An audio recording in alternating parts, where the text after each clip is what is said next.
I bet that if you go back in your history, on some occasion, you've been confronted with this idea that losing weight is simple. It's so easy. Calories in, calories out. Exercise more. What's wrong with you? Why can't you lose the weight? I know that at the beginning of my ketogenic lifestyle, I found a video by Dr. Fung where in his video, he's talking to a bunch of students or he's giving a lecture of some sort, and he says, I asked my son one time, a few years ago, you know, how do you lose weight? He goes, he was 6 or 7 at the time, and he goes, just don't eat. So easy, right? It's like, oh, how can you be so right about this point that has escaped like 99% of the world's doctors and dietitians, right? If you don't eat, you're going to lose weight. And here's the thing to understand. There's nothing wrong with it. That's the way we're built. We're built to withstand these repeated episodes where there's no food. so if this little kid knows that, sure, you could lose weight just if you don't eat, why are we so struggling? It's because although, of course, if I don't eat, I will lose weight, our body is not that simple because we've got one of these things, a brain. And our brain is going to push us to find food and to eat because this is not the way that we should be losing weight. And of course, we can overcome this brain telling us to get food. We can fight it and just not eat. Of course we can. But eventually, over time, my brain will win. And that's even more the case, that my brain will win if I'm doing a standard American diet, standard Canadian diet, standard Caribbean diet. I'm not going to be able to hold out for as long as we think we'll be able to hold out. Of course, if I ask my kids, and I know they're teenagers, but I'm sure if I went and asked my little nieces and nephews, what's the most important thing we need to do if we want to be healthy? I'm sure that all of them could come up with eat healthy. Another thing that we hear very often when we're told how easy, how simple it is to control our weight, I just eat healthy. The problem is we don't actually know what healthy food is. Wellness warriors, if you want to manage your weight, you actually need to improve your health. On Mind Blowing Health and Wellness with Violet, it's my goal to help you to create that mindset that's going to allow you to achieve better health today and for the rest of your life. If that's something that you're working on, please subscribe because I make new videos every week. Those healthy foods that we're supposed to eat. We go to the grocery store and we look at these packaged foods and they've got heart healthy checks on them. They've got low sugar on them, although they're made from rice or wheat or they're strictly carbs. They've been fortified with nutrients because their original nutrients were stripped out in the processing. And there are chemicals on the package that I don't know what those things mean. Healthy foods that we are being encouraged to eat. These packaged foods.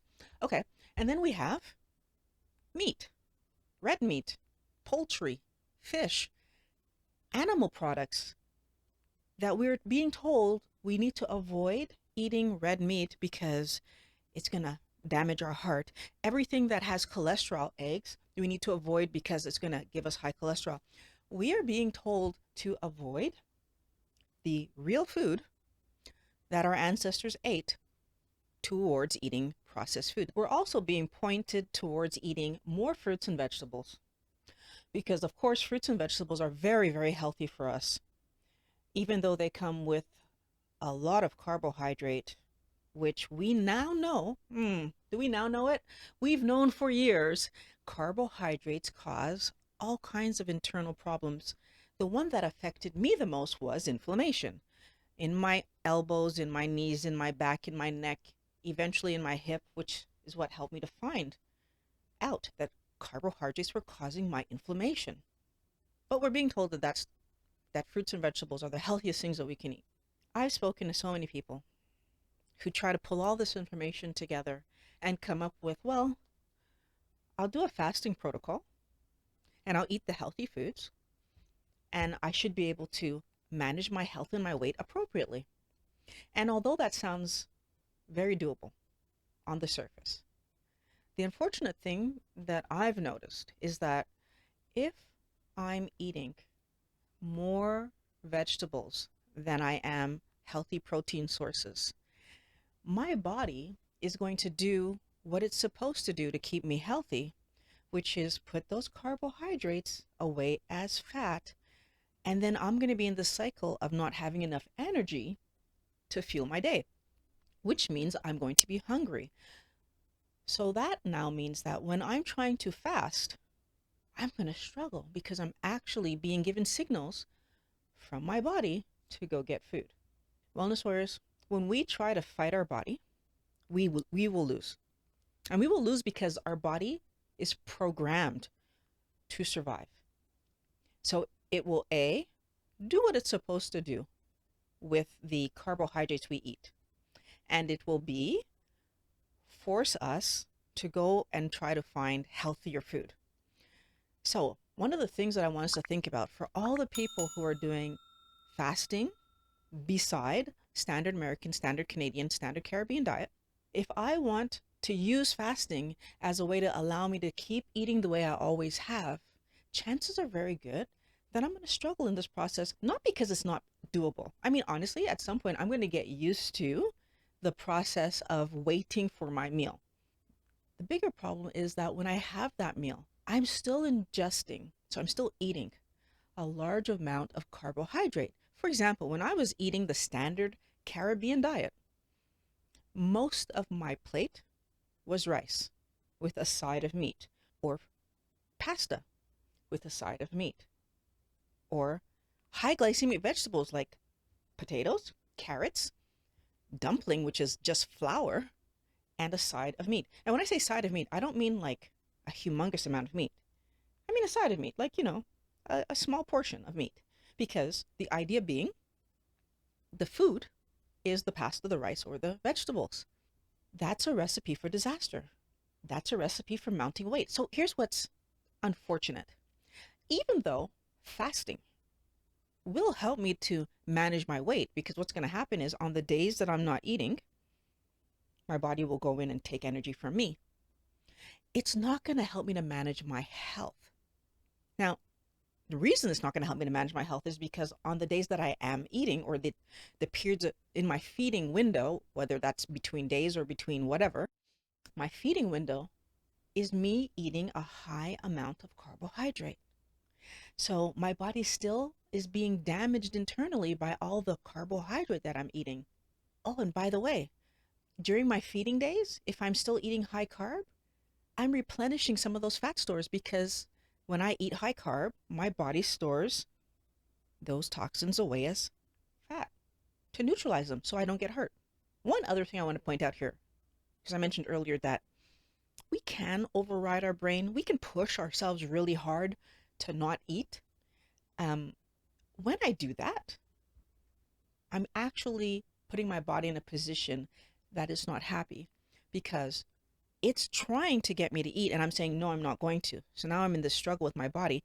And then my body will, to help me survive, recalibrate my energy. That means it stops giving energy to internal processes towards giving energy to my brain, because my brain's the most important thing that it needs to fuel. 20% of my fuel in my day goes to my brain, and it never doesn't get enough. But then what happens there, all that autophagy, all those positive internal things that should be happening when I'm fasting are being slowed down, because I'm not fasting easily. I'm pushing myself to not eat, which is not the same thing. And although it sounds like the same thing, when you're not eating, you're not eating. But if my body is saying, Violet, get food, and pushing me, and I'm not getting food, eventually my body will start to react to this. It is important for you, if you're going to fast in a healthy way. At this point, for those of you who know my channel, there's a lot of you that are saying, hypocrite, because you fast every day. And sometimes I even fast for several days in a row. Okay, I'm not trying to be a hypocrite, but I'm trying to explain something really important. I am trying to help every wellness warrior out there understand the difference between fasting and depriving my body of nutrients, because there is actually a difference. Sometimes we want results so badly that we don't realize that we'll do whatever it takes to get them, and we don't realize that that is setting ourselves up for failure. What I want everyone to understand about Violet's ability to fast for 5 days straight and be comfortable is that I didn't get there overnight and I didn't do it by force. What I did was decided to eat a healthy way of living. In this particular case, it was a healthy ketogenic diet. And I did it for enough days in a row that eventually I noticed that I didn't need breakfast anymore. And then eventually I noticed lunch was getting pushed back further and further until I didn't need lunch anymore. And eventually I noticed that I was able to do a full 24 hours and I was okay. But, and here's the big but, everything that I was eating was healthy, low glycemic vegetables, healthy protein sources, and my protein sources were not side dishes. They were the star of the plate, and the vegetables were the side dish because I understood when I started this way of life that the protein and the fat that comes along with it is actually what my body needs, and that the vegetation that I was eating was for fun.